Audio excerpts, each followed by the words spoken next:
Gold medal वाली बहू। सपना के पिता एक गरीब किसान थे। माँ पिता खेत में काम करते तो पीछे से सपना गांव के बच्चों के साथ हॉकी खेलती। एक दिन शाम को, सारा दिन खेलती रहती है, ये नहीं कि छोटे भाई को संभाले। माँ पता है, मैंने आज हॉकी में पास के गांव के लड़कों की टीम को हरा दिया। अरे वाह वाह मेरी बेटी, शाबाश, ये ले रुपया, जा जाकर टॉफी खा ले। सपना खुशी से पिता के गले लग जाती है और बाहर चली जाती है। अरे तुम इसको बिगाड़ रहे हो, मैं ना इसकी शादी ही करा दूंगी। ऐसा कैसे शादी करा देगी? हाँ, अभी तो उम्र खेलने की है। माँ बड़बड़ करती वहां से निकल जाती है। लेकिन शाम को उन लोगों के घर कुछ लोग आते हैं। अरे राम सुखिया, जरा ये तो बतलाओ, सपना के बारे में क्या सोचा है? अरे क्या सोचना है मास्टर जी, पढ़ रही है, जितना पढ़ सकती है पढ़े, फिर शादी करवा देंगे, कोई अच्छा सा गांव का ही लड़का देख लेंगे। अरे तुम तो उसके पिता हो, तुमको कुछ नहीं पता? माँ घबरा जाती है। अरे का मास्टर जी, का पता नहीं, का हो गया? हम तो इनसे पहले ही बोल रहे थे कि लड़की की जात है, संभाल लो। अरे भाभी जी, आप भी ना कभी अच्छा भी सोच लिया करो। अरे सपना क्या खेलती है हॉकी, बड़े से बड़े आदमी भी नहीं जीत पाते हैं उससे। कल गांव में एक टीम आ रही है, लड़कियों की हॉकी खेलने उसे भेज देना, वहां शायद कुछ बात बन जाए। अरे ना ना मास्टर जी, कोई खेल वेल नहीं करवाना है हम लोगों को, वो भी शहर के लोगों के साथ तो बिल्कुल भी ना।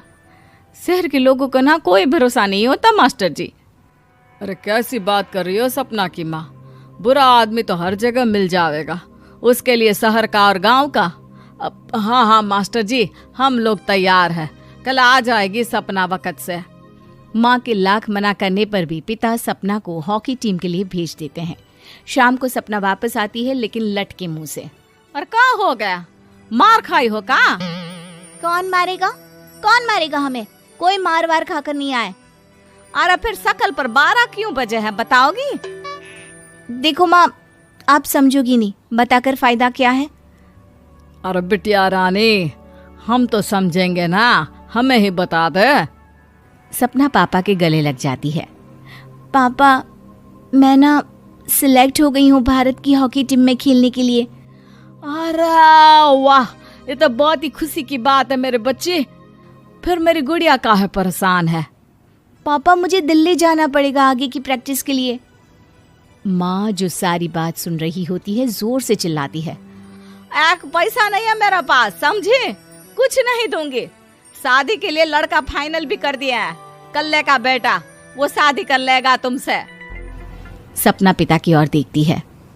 अरे देख सपना, खेलने दिल्ली जाना है तो सिर्फ इसी शर्त पे कि आकर कल्ले से बेटे से चुपचाप शादी कर लेगी, बोल। अरे ठीक है ना, कल्ले का बेटा तो बहुत ही समझदार है, सरकारी नौकरी है उसकी, मान गया वो तो सपना शादी कर लेगी। सपना भी धीरू, जो कि कल्ले का बेटा था, उसे जानती थी। वो मन ही मन सोचती है कि शादी तो वैसे भी होनी है, लेकिन माँ की ये शर्त मान गई तो जीवन जीने का एक मौका तो जरूर मिलेगा। हाँ, मुझे मंजूर है। हाँ, तो कल मैं उन लोगों को बुला लूं?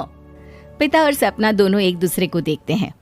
अब माँ ठीक है ना, बुलाने की क्या जरूरत है, वो लोग पसंद कर रहे हैं ना मुझे, वही ठीक है। बस आप तो मेरा दिल्ली का बैग पैक कर दो। सपना दिल्ली जाती है, दिल्ली टीम के लिए खेलने के लिए। सपना खूब अच्छा खेलती है और गोल्ड मेडल जीत कर आती है। जब वो गांव आती है तो उसका जोरदार स्वागत होता है। हर कोई सपना सपना चिल्ला रहा होता है। और सपना के पापा, तुम्हारी बेटी ने तो गांव का नाम रोशन कर दिया है। गांव की तरफ से तुम लोगों को गांव में पक्का मकान और सपना को परिषद में पक्की नौकरी देने के लिए हम तैयार हैं। अरे वाह वाह, पक्का मकान, ये तो बहुत अच्छी बात है, लेकिन सपना की नौकरी नहीं चाहिए हमें। हाँ, कैसी बात कर रही हो सपना की माँ? लड़की की नौकरी रहेगी तो अपने पैरों पर खड़ी रहेगी, किसी के आगे झुकने की जरूरत ना पड़ेगी। अरे चुप रहो, हम तो नौकरी ना करते हैं, पर मजाल है कि किसी के आगे झुके हो। ना ना, हमारी बेटी नौकरी नहीं करेगी। पिता लाख समझाते हैं लेकिन माँ नहीं मानती। और फिर वो दिन भी आ जाता है जब सपना को अपने कहे अनुसार लड़के से शादी भी करनी पड़ती है। ससुराल में। ए बहू, तू रोज रोज सुबह कहाँ जाती है? घर का सारा काम निपटा कर कहाँ भागती है? माँ का घर तो पास ही है, वहीं निकल जाती है क्या? नहीं माँ जी, मैं हॉकी खेलने जाती हूँ, मुझे खेलना पसंद है।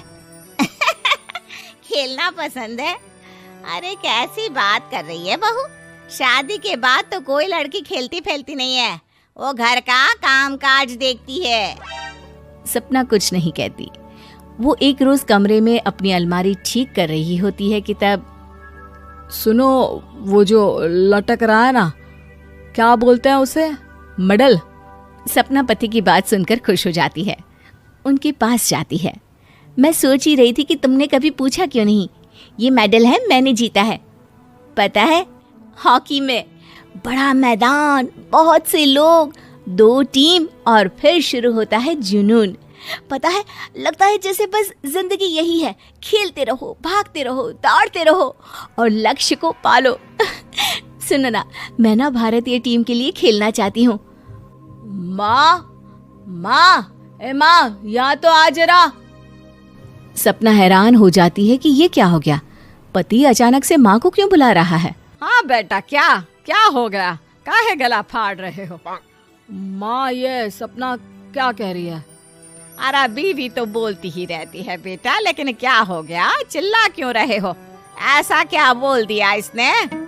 माँ ये बोल रही है कि इसको खेलना है भारतीय टीम के लिए। सपना डर जाती है। नहीं माँ जी, मैंने कहा कि मैं चाहती हूँ कि वो मैं बोला था ना, शादी के बाद कोई खेलता नहीं, घर का काम काज देखता है, लेकिन फिर भी। नहीं माँ जी, ठीक है, मैं घर का काम देखूंगी, कल से मैं खेलने भी नहीं जाऊंगी, माफ कर दीजिए। सपना पति की तरफ देखती है जो माँ की तरफ देख रहा होता है।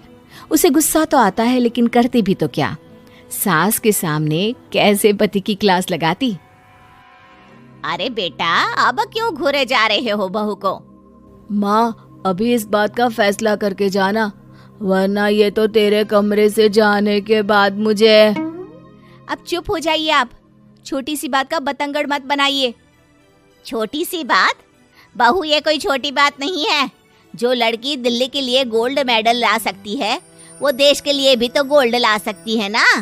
हम लोगों को किसी चीज की कमी नहीं है बहू, घर का काम तो कोई भी कर लेगा, लेकिन देश का नाम रोशन करने के लिए सपना चाहिए।